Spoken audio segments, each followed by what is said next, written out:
Assalamualaikum warahmatullahi wabarakatuh. Selamat datang kembali di channel Sahroni, kisah horor dan ironi. Terima kasih sudah meluangkan waktu untuk menonton konten kami hari ini. Sebelum kita masuk ke cerita yang mendebarkan ini, kami ingin menyampaikan bahwa semua kisah yang kami bagikan adalah karya fiksi belaka. Jika terdapat kesamaan nama tokoh, tempat, atau kejadian dengan kehidupan nyata, kami mohon maaf sebesar-besarnya karena hal tersebut tidaklah disengaja. Bersiaplah untuk memasuki dunia yang penuh dengan ketegangan, misteri, dan ironi yang akan membuat kalian merinding. Pastikan kalian sudah menyiapkan mental dan jangan lupa untuk like, subscribe, dan nyalakan notifikasi agar tidak ketinggalan cerita-cerita seru lainnya dari Sahroni. Namaku Adi. Tahun itu 1980, aku baru 22, kerja sebagai karyawan gudang tekstil di pinggir kota. Bukan kota besar, tapi juga bukan kampung yang sepi. Kalau malam minggu, anak-anak muda di tempatku cuma punya beberapa pilihan. Nonton bioskop kelas 2 yang kursinya bau lembab, nongkrong di warung sate dekat terminal, atau muter-muter naik motor sambil cari angin dan pura-pura tidak kesepian. Malam itu aku memilih yang paling gampang, nonton. Aku pacaran dengan Rina, tetangga 2 gang dari rumah kontrakanku. Kami nonton film laga yang suaranya cempreng dan gambarnya kadang melompat-lompat, tapi yang penting bisa duduk berdekatan. Sesudahnya kami beli es lilin di depan bioskop, lalu aku antar Rina pulang sebelum ayahnya keburu mengunci pagar. Jam di pergelangan tanganku, jam otomatis hadiah paman yang pulang dari pelayaran, menunjuk hampir pukul 11. Udara mulai dingin. Jalanan yang tadi ramai saat orang baru keluar bioskop mendadak melandai. Lampu-lampu toko satu persatu padam, menyisakan cahaya kuning lampu jalan yang jaraknya jauh-jauh. Aku pulang sendirian dengan motor bebek tua warna hijau lumut. Mesin sudah agak rewel, kadang batu kalau digas pelan. Aku hafal betul rute pulang. Dari jalan utama, belok kiri melewati rel kereta, lalu menembus jalan tembus yang lebih cepat. Ada satu bagian yang selalu aku hindari kalau bisa. Ruas jalan sempit di pinggir kebun singkong, kanan kirinya gelap dan jarang rumah. Tapi kalau aku memutar lewat jalan utama, jaraknya nambah dan bensinku tinggal seperempat. Malam itu aku memilih jalan tembus. Ban motorku memecah genangan kecil sisa hujan sore. Bau tanah basah naik dari pinggir jalan. Di kejauhan terdengar gonggongan anjing bersahut-sahutan, tapi bukan yang dekat. Lebih seperti dari kampung sebelah, memantul lewat pepohonan. Semakin masuk, lampu jalan semakin jarang. Penerang paling terang justru bulan yang tertutup awan tipis. Aku mengencangkan jaket. Di bagian jalan dekat rel, angin selalu lebih dingin. Aku menurunkan kecepatan karena palang pintu kereta di situ sering macet. Kadang menutup padahal tidak ada kereta, kadang terbuka padahal lampu sinyal sudah berkedip, palangnya terbuka. Tidak ada penjaga, hanya pos kecil kosong dan kursi kayu yang miring. Aku lewat pelan, menoleh ke kanan kiri. Rel itu seperti garis hitam panjang yang menelan cahaya. Begitu roda belakang motorku melewati rel, entah kenapa bulu kuduku berdiri. Perasaan itu tidak seperti takut karena gelap, tapi seperti sedang diperhatikan. Aku menertawakan diri sendiri, menganggap mungkin karena terlalu banyak dengar cerita orang tentang penampakan di jalur rel.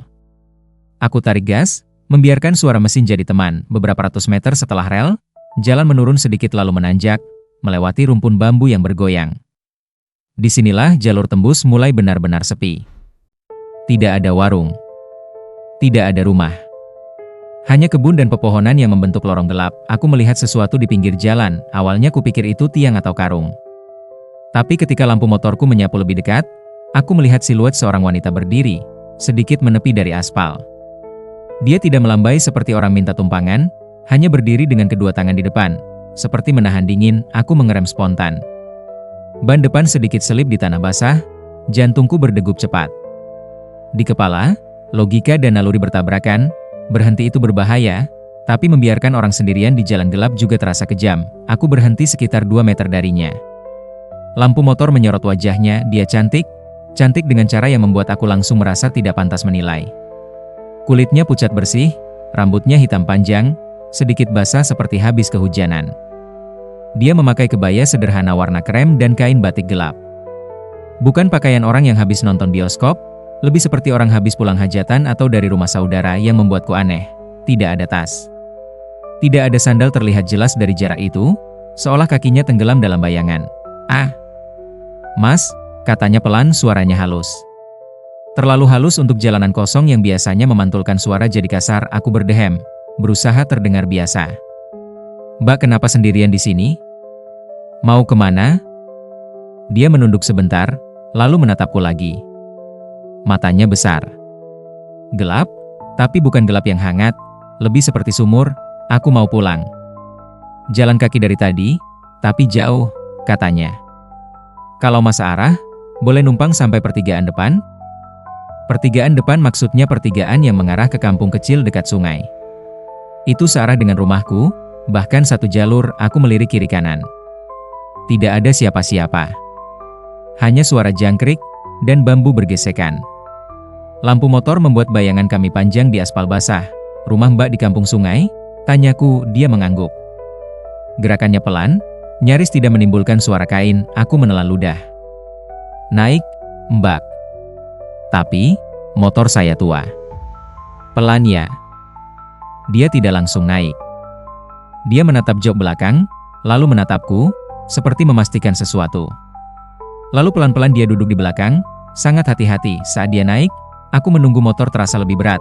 Biasanya kalau bawa penumpang, bagian belakang turun sedikit. Tapi motor tidak turun banyak. Aku sempat mengira perasaanku saja. Aku memegang setang lebih kuat, lalu menjalankan motor pelan. Aku Adi, kataku, lebih untuk memecah sunyi. Dia diam beberapa detik. Sari, jawabnya. Singkat, Sari, dari mana malam-malam begini? Aku, habis dari tempat saudara. Katanya. Aku ingin bertanya lagi, tapi ada sesuatu pada cara dia bicara. Setiap kalimat seperti dipilih sangat hati-hati. Dan anehnya, ketika dia bicara, napasnya tidak terasa di tengkuku. Padahal udara dingin, biasanya orang di belakang mengembuskan napas yang lembab. Motor melaju, lampu menyapu jalanan. Sesekali ban menghantam lubang kecil. Aku menunggu dia mengaduh atau memegang pinggangku seperti penumpang lain. Tapi tangannya tidak menyentuhku sama sekali. Aku bisa merasakan keberadaannya dari dingin yang tiba-tiba lebih pekat. Kami melewati bagian paling gelap, lorong bambu. Di sini, tidak ada lampu jalan sama sekali. Hanya lampu motor. Aku mendadak teringat pesan almarhum ibuku dulu. Kalau lewat bambu malam-malam, jangan menoleh ke belakang kalau merasa dipanggil. Aku tidak pernah percaya itu, tapi malam itu ingatanku muncul begitu saja. Seperti ada yang menyelipkannya ke kepala dari belakang.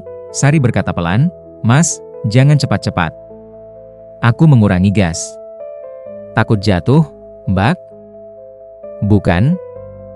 Suaranya makin lirih. Aku tidak suka suara mesin keras. Aku mengangguk, walau dia mungkin tidak melihat. Mesin motorku memang berisik kalau dipaksa. Beberapa menit berikutnya kami hampir tidak bicara. Aku cuma fokus pada jalan. Tapi ketegangan justru tumbuh dari hal-hal kecil yang tidak cocok. Pertama, bau. Ada wangi melati yang samar, bukan parfum murahan, tapi seperti melati yang ditabur saat orang punya hajatan, atau saat ada orang meninggal. Wangi itu datang dari belakang, dari Sari. Wangi yang seharusnya menenangkan, tapi justru membuat dada terasa sempit. Kedua, dingin. Jaketku terasa tidak cukup. Padahal biasanya aku kebal udara malam, apalagi cuma jarak pendek. Ketiga, suara. Aku tidak mendengar bunyi kain bergesek, tidak mendengar sandal menepuk footstep motor. Seolah penumpangku tidak benar-benar menekan apapun. Aku mencoba mengusir pikiran itu dengan hal sederhana. Mbak Sari, besok kampung sungai ada pasar ya? Saya sering lewat situ. Dia diam. Lama. Lalu bertanya, Mas pulangnya lewat sini sering? Kalau bensin tipis. Jalan utama jauh.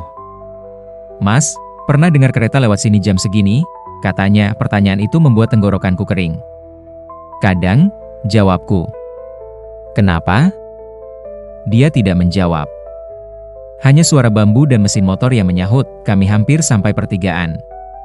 Di kejauhan terlihat lampu Petromax dari warung kecil yang kadang buka sampai malam. Warung kopi untuk sopir truk yang lewat. Aku merasa lega melihat cahaya itu, seperti menemukan orang hidup di tengah rasa asing. Tiba-tiba Sari berkata, Mas, berhenti sebentar sebelum warung itu. Aku menoleh sedikit lewat spion. Spionku buram, tapi aku masih bisa melihat bentuk wajahnya. Anehnya, di spion, wajahnya seperti lebih gelap daripada aslinya. Seperti tertutup bayangan yang tidak ada. Kenapa, Mbak? Tanyaku. Aku tidak mau orang lihat aku turun, katanya. Aku tertawa kecil, berusaha santai. Kenapa? Malu? Dia tidak tertawa. Tolong. Nada, Tolongnya membuatku langsung menurut. Aku menepi di tempat yang gelap, beberapa puluh meter sebelum warung. Aku mematikan mesin. Mendadak sunyi. Hanya jangkrik dan jauh di kejauhan suara radio dari warung, lagu dangdut pelan yang seperti berenang di udara malam. Aku menoleh. "Mbak, ini sudah dekat pertigaan. Dari sini tinggal," kalimatku terputus. Sari sudah turun tanpa aku sadar. Dia berdiri di sisi kiri motor, menghadap ke arah pertigaan. Ketika lampu motorku masih menyala, cahaya itu menyorot kain batiknya yang tampak, terlalu bersih untuk orang yang jalan kaki jauh di tanah basah. "Terima kasih, Mas," katanya. "Ya, sama-sama." Aku berusaha melihat wajahnya jelas. "Mbak yakin dari sini?" Dia mengangguk pelan. Lalu, tanpa benar-benar berpamitan seperti orang biasa, dia melangkah ke arah kebun di sisi jalan. Bukan ke pertigaan. Aku refleks memanggil, "Mbak." Itu bukan arah kampung. Dia berhenti, menoleh sedikit. Jalanku memang bukan jalur orang. Kalimat itu membuat darahku seperti turun ke kaki. Aku memaksakan tawa, tapi tidak keluar. "Maksudnya apa?" Sari menatapku beberapa detik. Matanya seperti menampung sesuatu yang bukan milik malam itu. Seperti kesedihan lama yang belum selesai. Lalu dia berkata, sangat pelan, seperti membisikkan rahasia yang seharusnya tidak kudengar. "Mas, kalau nanti dengar namaku, jangan cari." Setelah itu dia berjalan masuk ke gelap. Aku berdiri di samping motor, tidak bergerak. Logikaku berteriak untuk menyalakan mesin dan pergi. Tapi tubuhku seperti dipaku. Aku menatap ke arah kebun tempat Sari masuk. Tidak ada suara langkah. Tidak ada ranting patah. Tidak ada apapun, padahal semestinya orang berjalan di tanah basah menimbulkan bunyi. Aku menyalakan mesin dengan tangan gemetar. Suara motor terdengar lebih keras dari biasa. Aku ingin langsung kabur, tapi rasa penasaran yang bodoh, rasa yang sering membuat orang menyesal, memaksaku menoleh sekali lagi ke arah gelap. Di bawah cahaya lampu motor yang melemah, aku melihat sesuatu putih menggantung di ranting rendah. Awalnya kukira kain. Tapi ketika mataku menyesuaikan, aku sadar itu bukan kain. Itu seperti pita putih, atau bunga melati yang dironci. Wangi melati mendadak lebih tajam. Aku menelan ludah keras-keras, lalu memutar gas dan melaju cepat menuju pertigaan, melewati warung Petromax tanpa berhenti. Dari warung terdengar tawa beberapa pria, bunyi gelas, dan radio. Suara dunia yang normal, tapi aku tidak berani menoleh. Aku baru berani berhenti sekitar 500 meter setelah pertigaan, di tempat yang sudah ada rumah-rumah. Aku menepi di bawah lampu jalan, dadaku naik turun. Aku menyalakan rokok kretek dengan tangan bergetar, mencoba menenangkan pikiran. Cuma ketemu orang aneh, aku membujuk diri sendiri. Cuma orang aneh. Tapi ketika aku menghembuskan asap pertama, aku menyadari sesuatu yang membuat seluruh tubuhku kaku. Di jaketku, bagian punggung atas, ada bekas telapak tangan basah. 5 garis jari yang jelas, seperti seseorang menempelkan tangan dingin dan lembab cukup lama. Padahal sepanjang perjalanan, Sari tidak pernah menyentuhku. Setidaknya, itu yang aku yakin. Aku mematikan rokok itu begitu saja. Tidak sanggup meneruskan. Lalu aku menghidupkan motor lagi dan pulang secepat mungkin.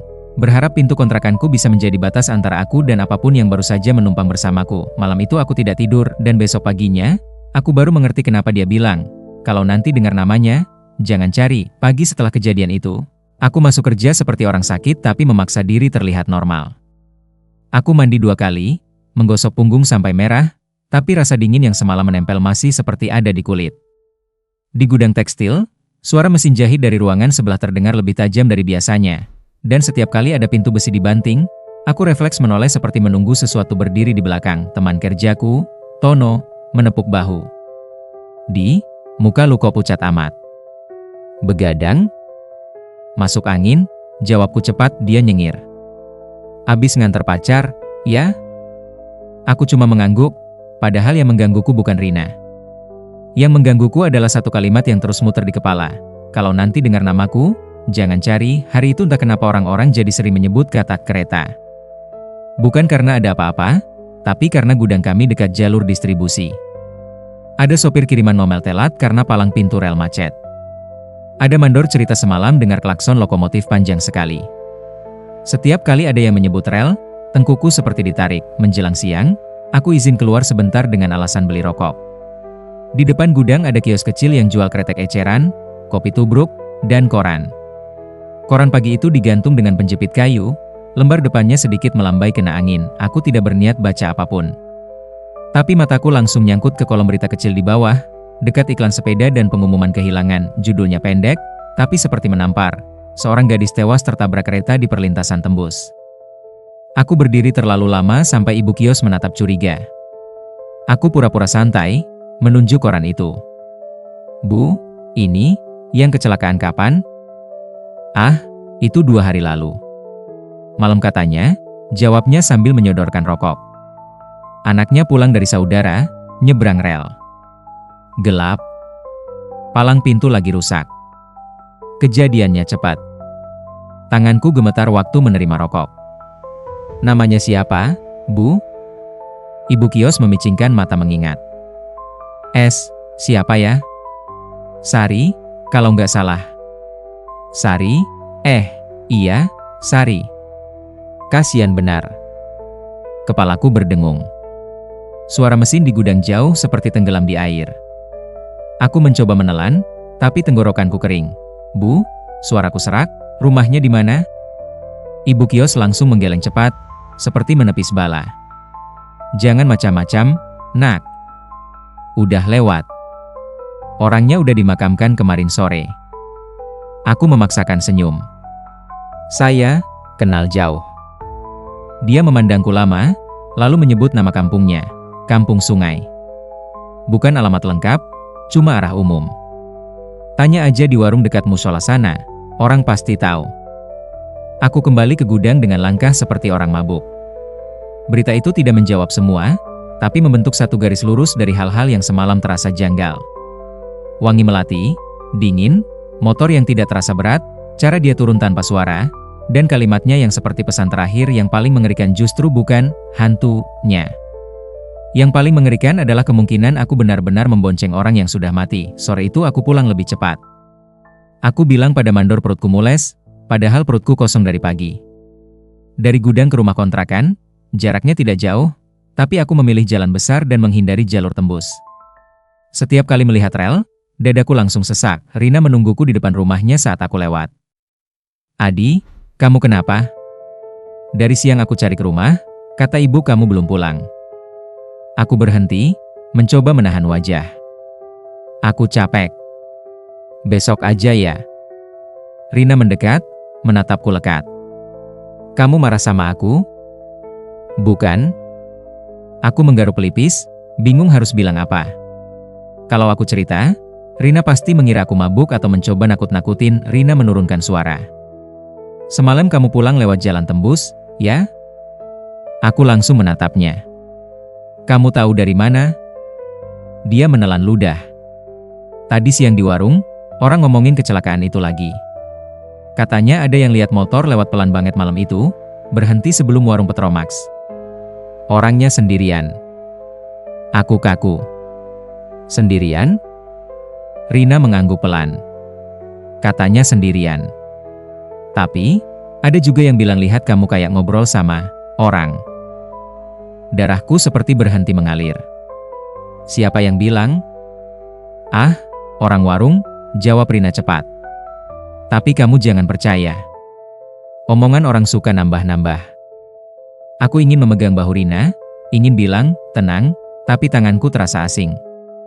Aku cuma mengangguk dan mendorong motor pelan. Aku pulang dulu. Malam turun cepat. Di kontrakan, aku menutup pintu rapat, menyalakan lampu minyak cadangan walau listrik masih hidup, seperti cahaya lebih banyak bisa mengusir pikiran.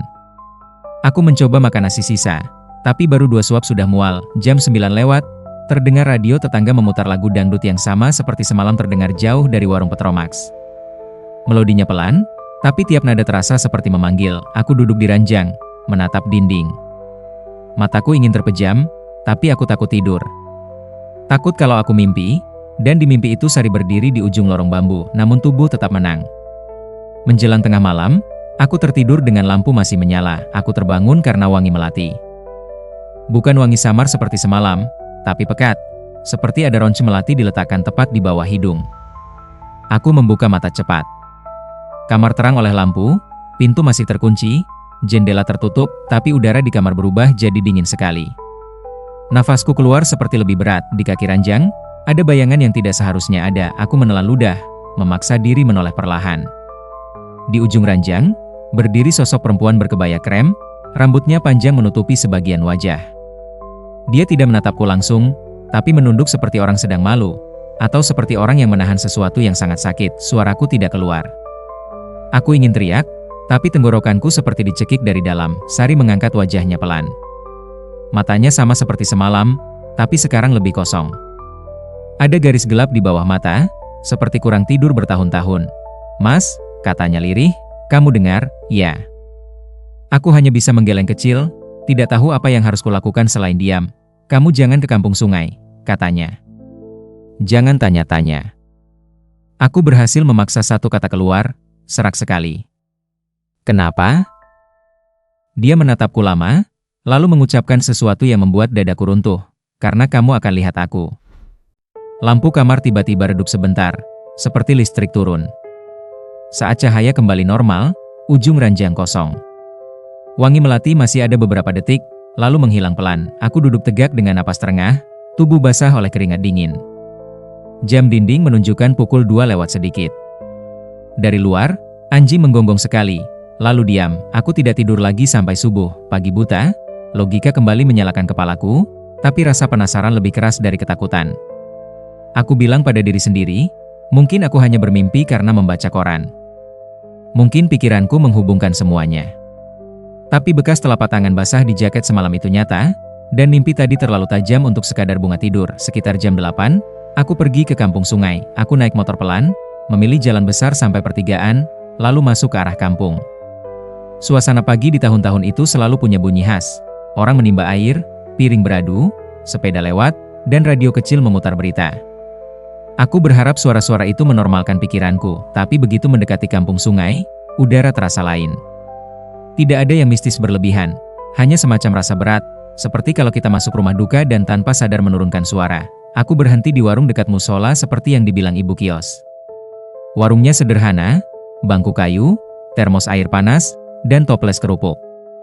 Seorang bapak setengah tua sedang menyeruput kopi. Aku memesan kopi juga, lalu membuka pembicaraan pelan. "Pak, mau tanya, rumahnya almarhumah Sari yang kemarin kecelakaan itu, di mana ya?" Sendok bapak itu berhenti di udara. Dia tidak langsung menjawab. Dia menatapku seperti menilai niat. "Kamu keluarganya?" tanyanya. Aku ragu, lalu berbohong setengah. "Teman?" Bapak itu meletakkan gelasnya perlahan. "Teman dari mana?" "Anaknya jarang keluar." Aku menatap meja. "Dari kota." "Ketemu sekali?" Bapak itu menghela napas, lalu menunjuk arah dengan dagunya.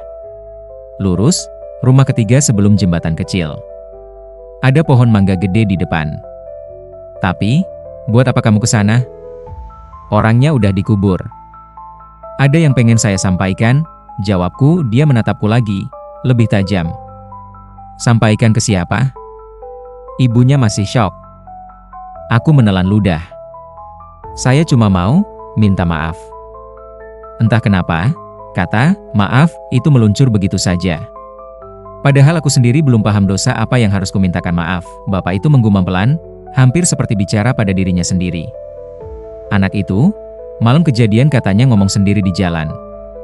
Ada yang lihat dari warung Petromax. Dia berdiri di pinggir jalan, kayak nunggu dijemput, padahal jam segitu siapa yang mau lewat." Aku kaku. "Dia berdiri di pinggir jalan?" Bapak itu mengangguk. "Orang bilang dia sering pulang lewat jalan tembus itu. Katanya biar cepat.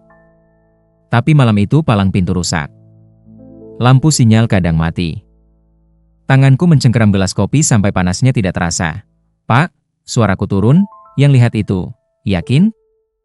Bapak itu mengangkat bahu. "Yang namanya orang kampung, omongan bisa nambah. Tapi aku percaya satu, kematian itu kadang ninggalin urusan." Aku membayar kopi dan pergi sebelum lututku lemas. Motor bergerak pelan menyusuri jalan kampung. Rumah-rumah papan berdiri rapat, beberapa ibu menyapu halaman. Anak kecil menatapku sebentar lalu kembali bermain kelereng. Rumah ketiga sebelum jembatan kecil itu ada pohon mangga besar. Di bawahnya, tanahnya lebih gelap dan lembab. Di teras, tergantung kain hitam kecil dan beberapa pot bunga yang layu. Suasana rumah itu sunyi, tapi bukan sunyi damai, sunyi yang seperti menahan tangis. Aku mematikan motor dan berdiri beberapa detik, menyiapkan diri mengetuk pintu. Tanganku sudah terangkat, tapi tidak jadi menyentuh kayu, karena dari dalam rumah, terdengar suara perempuan pelan, seperti sedang mengaji atau merapal doa. Dan di sela-sela suara itu, aku mendengar satu kalimat yang membuat jantungku jatuh. "Sari, sudah tenang, ya, nak, jangan pulang-pulang lagi." Aku mundur satu langkah tanpa sadar. Kakiku menginjak sesuatu di tanah.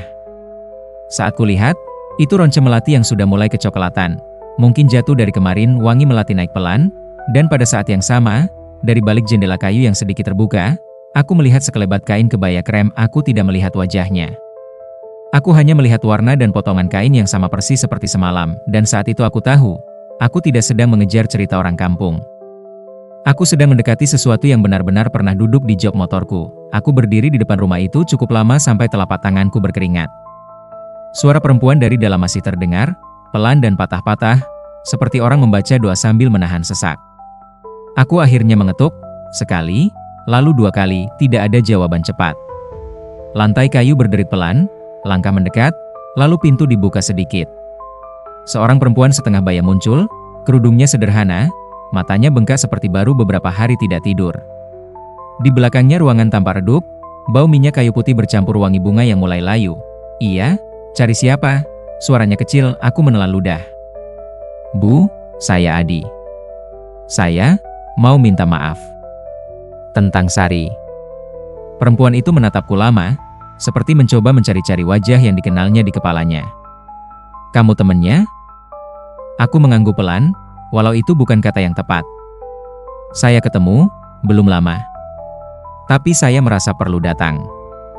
Dia membuka pintu lebih lebar, lalu menyingkir memberi jalan. "Masuk." Ruang tamunya sempit. Di salah satu sudut ada meja kecil dengan gelas berisi air putih, beberapa batang dupa mati, dan vas bunga melati yang sudah menguning di ujung-ujungnya. Di dinding, tergantung foto hitam putih seorang gadis berkebaya, wajahnya sama persis seperti yang semalam membonceng motor. Aku mematung menatap foto itu. Jantungku seperti diperas. Di foto, Sari tersenyum tipis, senyum yang tidak pernah kulihat semalam, tapi membuatku semakin yakin bahwa aku tidak salah dengar nama. Perempuan itu mengikuti arah pandanganku. "Itu Sari," katanya. "Anak saya satu-satunya." Aku menunduk. "Saya turut berduka, Bu." Dia menghela napas panjang.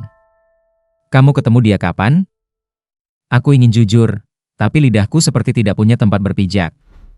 Kalau aku bilang, semalam, itu berarti aku mengaku membonceng orang mati. Aku cuma berkata, beberapa hari terakhir, saya lihat dia di jalan. Kalimat itu membuat Ibu Sari menegang. Dia tidak langsung marah, tapi wajahnya berubah seperti menahan sesuatu. "Kamu lewat perlintasan tembus itu, ya?" tanyanya. Aku mengangguk. Ibu itu duduk perlahan di kursi kayu. Malam kejadian, Sari pulang dari rumah bibinya. Dia jalan kaki dari ujung kampung karena nggak ada yang bisa ngantar. Saya sempat larang dia lewat tembus, tapi dia bilang cuma sebentar. Katanya lampu sinyal suka mati, tapi dia hafal. Tangannya meremas ujung kerudung. Saya dengar dari orang warung, sebelum kejadian ada motor berhenti. Ada yang bilang Sari ngobrol sama orang. Tapi pas orang warung nengok, motornya lewat lagi, katanya cuma satu orang. Aku memejamkan mata sebentar. Ucapan Rina jadi masuk akal dengan cara yang menyakitkan. "Bu," suaraku turun, "Sari punya kebiasaan bawa sesuatu? Misalnya, jepit rambut?" Ibu itu menatapku cepat. "Kamu tahu dari mana?" Aku terpaku. "Saya cuma kepikiran." Ibu Sari berdiri, masuk ke kamar, lalu kembali membawa kotak kecil dari kain. Dia membukanya dengan tangan gemetar. Di dalam ada jepit rambut sederhana, logamnya sudah kusam, dan satu lagi yang bentuknya sama tapi patah setengah. "Ini sepasang," katanya pelan. "Satu hilang sejak malam itu." Saya cari di baju, di tas, nggak ada. Polisi bilang mungkin jatuh di jalan atau ke bawah waktu, ya. Kata, waktu, itu menggantung. Seperti dia tidak sanggup menyebut waktu tubuhnya dihantam kereta. Dadaku terasa panas dan dingin sekaligus. Aku teringat sesuatu yang tidak sempat kuperiksa sejak semalam. Jaket yang kugantung di belakang pintu, yang masih punya bekas telapak tangan basah. Aku menelan ludah, menahan dorongan untuk berlari pulang dan membongkar semuanya. Ibu itu menatapku tajam. Mas Adi, kamu beneran temennya? Atau kamu, lihat dia? Aku tidak bisa bohong lagi dengan nyaman. Aku berkata setengah benar, setengah mengaku. Bu, semalam, di Jalan Tembus, ada perempuan namanya Sari. Dia numpang motor saya. Ruangan seperti berhenti bernapas. Bahkan suara ayam dari luar terdengar jauh. Ibu Sari menutup mulutnya dengan tangan. Matanya membesar, tapi bukan ekspresi kaget biasa. Lebih seperti orang yang sudah menduga dan akhirnya mendengar bukti. Kamu bohong? Suaranya pecah. Aku menggeleng cepat. Saya berharap saya bohong, Bu. Air mata ibu itu jatuh tanpa suara. Dia memejamkan mata, lalu berbisik, Sari, belum tenang. Aku tidak tahu harus menjawab apa. Aku cuma duduk merasa seperti orang yang tidak sengaja menginjak makam, lalu diminta bertanggung jawab atas sesuatu yang tidak dipahaminya. Ibu Sari mengusap matanya. Mas Adi, dengar ya. Kalau Sari datang, jangan ditantang. Jangan diajak macem-macem. Bacain doa aja semampunya. Aku mengangguk, walau aku tidak yakin doa macam apa yang pantas untuk keadaan seperti ini. Sebelum aku pamit, ibu itu mengambil sehelai kain kecil dari kotak yang sama. Kain itu dilipat rapi, seperti disiapkan untuk seseorang. Ini sapu tangan Sari. Dia suka bawa. Kalau kamu benar ketemu dia, tolong, kalau bisa, sampaikan, ibunya di rumah. Aku menerima kain itu tanpa bisa menolak. Kainnya dingin, dan ketika menyentuh telapak tanganku, wangi melati yang samar naik lagi. Padahal di ruangan itu tidak ada bunga segar selain yang sudah layu. Aku pamit, menuntun motor keluar. Saat melintas di bawah pohon mangga, aku menoleh sekali ke jendela. Tidak ada siapa-siapa. Tapi di kaca yang redup, aku merasa melihat bayangan kebaya krem bergerak mundur. Aku pulang dengan kepala seperti dipukul dari dalam. Dan sepanjang jalan, satu hal terus mengikat pikiranku. Jepit rambut yang hilang. Sore itu aku tidak masuk kerja. Aku pulang, mengunci pintu kontrakan, lalu langsung mengambil jaketku. Bekas telapak tangan basah di punggung sudah mengering, tapi bayangannya masih seperti noda yang tidak mau hilang. Aku meraba-raba bagian dalam jaket, saku, lipatan-lipatan yang jarang disentuh. Jari-jariku menyentuh sesuatu keras. Aku menariknya keluar pelan. Jepit rambut logam, ujungnya patah setengah. Perutku seperti jatuh. Benda itu ada di jaketku, berarti semalam memang ada kontak, entah kapan. Mungkin saat aku berhenti sebelum warung, saat aku menoleh, saat aku lengah. Aku meletakkan jepit itu di telapak tangan, menatap lama. Logika sederhana berkata, aku harus mengembalikan ini ke ibunya. Tapi ketakutan yang lebih tua berbisik, kalau aku mengembalikan, aku mengakui ikatan itu, dan ikatan itu bisa semakin kuat, malah mulai turun. Aku duduk di ranjang tanpa menyalakan radio, tanpa menyalakan rokok.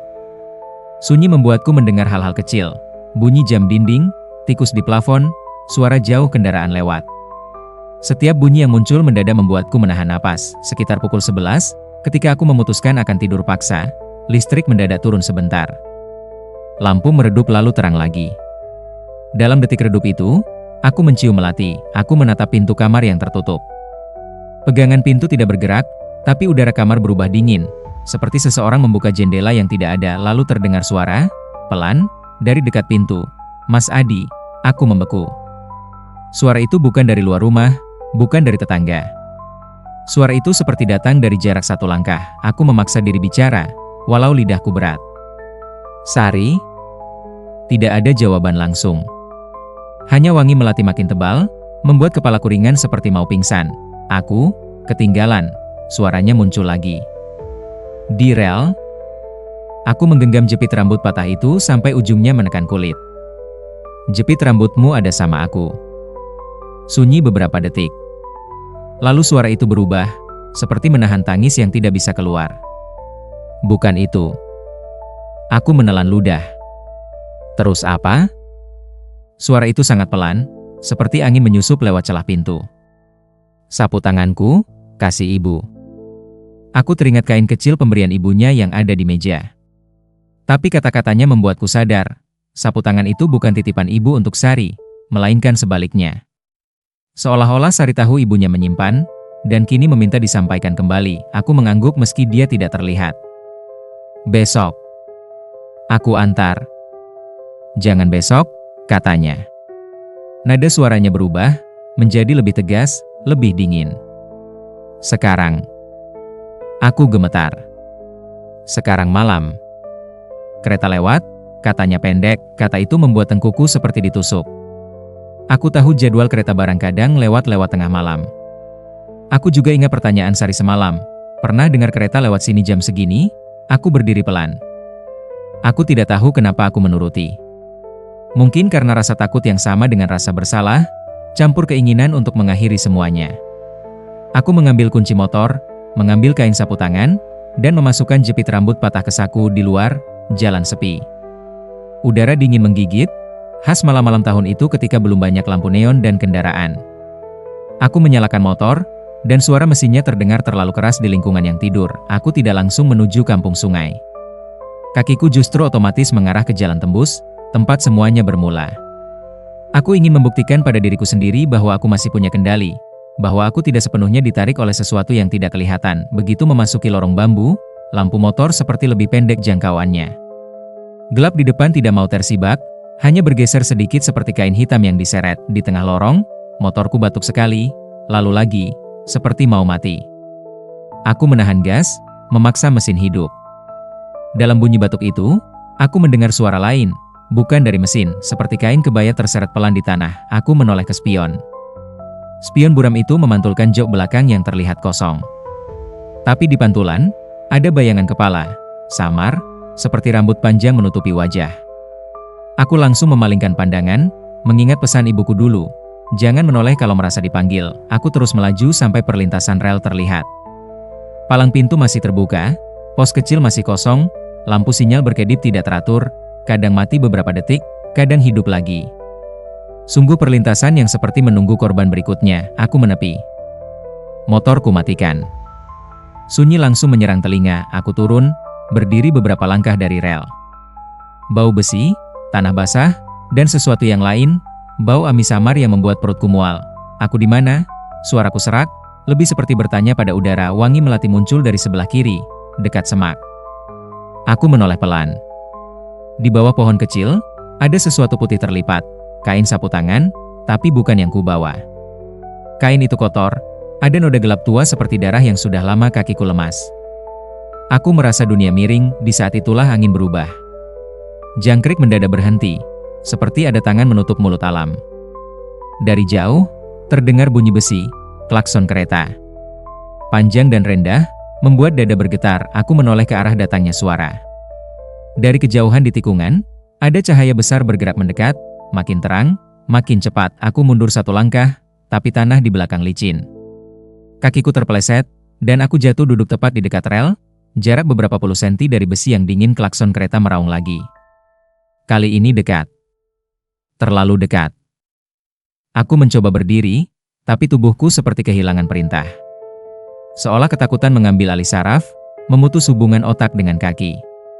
Aku menatap cahaya kereta yang membesar, dan dalam detik itu aku yakin, inilah caraku mati, tepat di tempat Sari mati. Tiba-tiba, dari belakangku, ada tarikan kuat pada kerah jaket, tarikan yang dingin, tapi tenaga seperti manusia dewasa.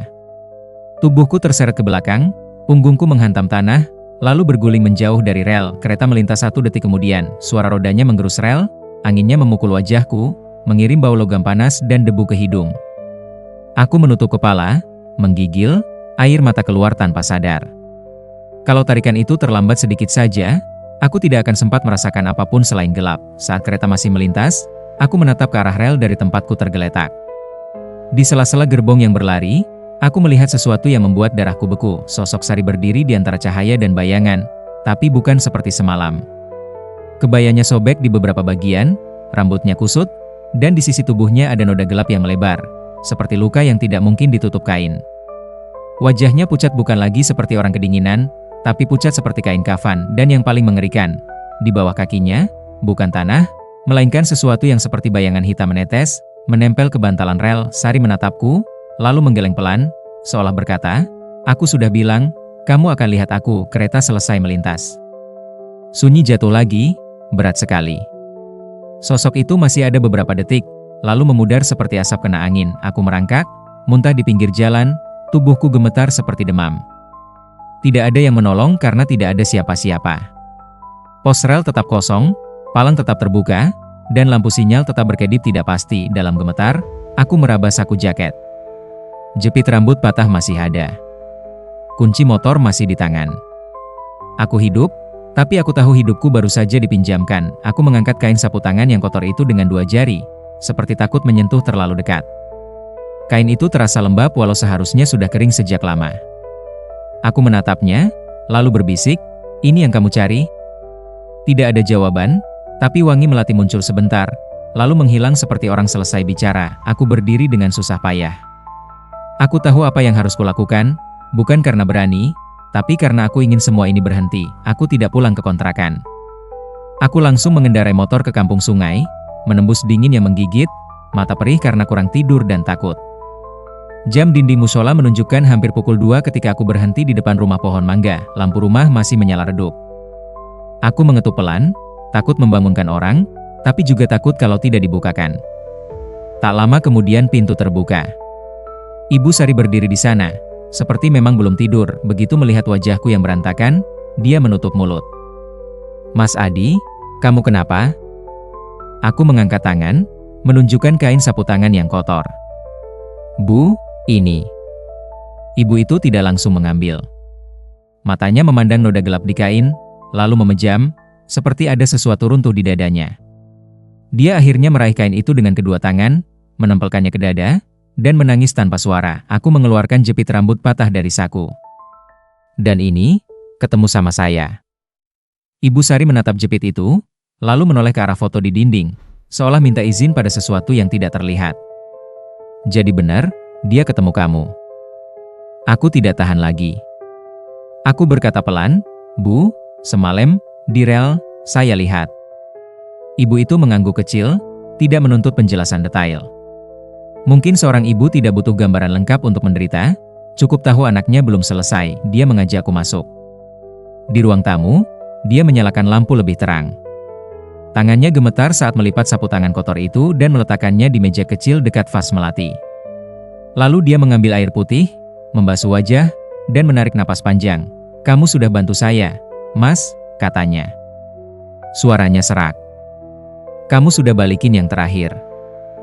Aku menggeleng lemah. Saya nggak merasa bantu apa-apa. Saya malah hampir, ibu itu memotong pelan.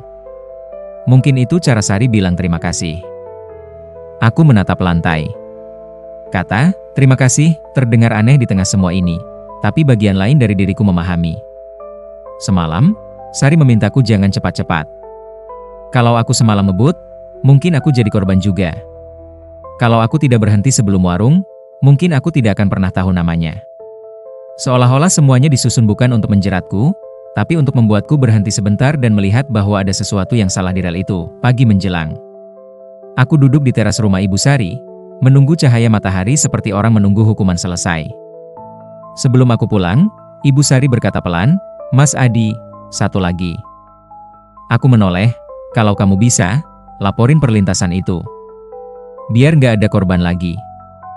Jangan karena Sari, tapi karena orang lain." Aku mengangguk. "Saya akan coba."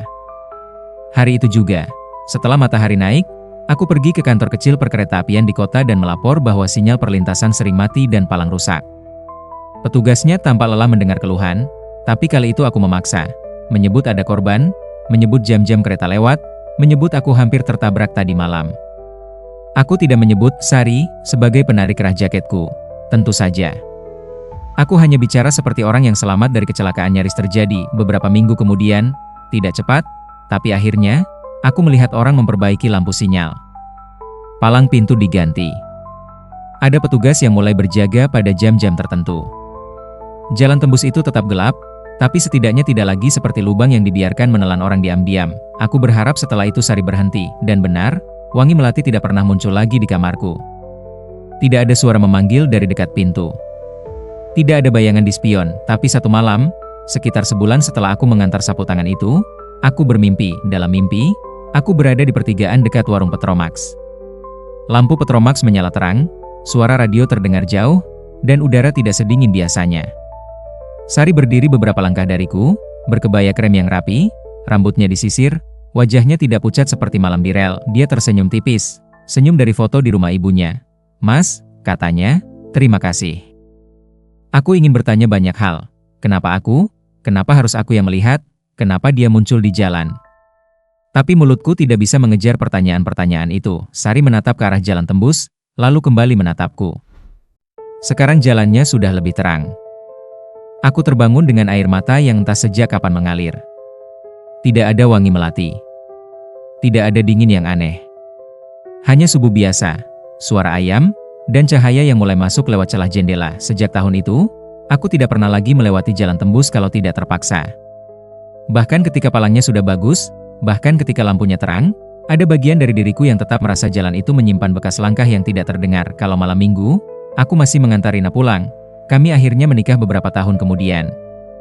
Tapi setiap kali melewati rel, aku selalu menurunkan kecepatan, menoleh kanan kiri, dan, entah kenapa, mengucap satu doa pendek dalam hati untuk seorang gadis bernama Sari, yang sempat duduk di jok belakang motorku pada malam yang seharusnya biasa. Dan sampai hari ini, aku tidak pernah berani memastikan satu hal.